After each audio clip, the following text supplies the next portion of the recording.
приглашаем гостей. Наши детки так выросли быстро, провожаем в школу детей. Всегда в середине июня у нас в саду переполох, ведь детский садик провожает своих детей выпускников. Волнуетесь?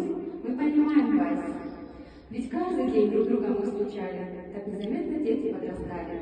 И вот он наступил прощание час. Встречайте, самые артистичные, самые непоседливые, самые задорные, самые обаятельные, самые скромные.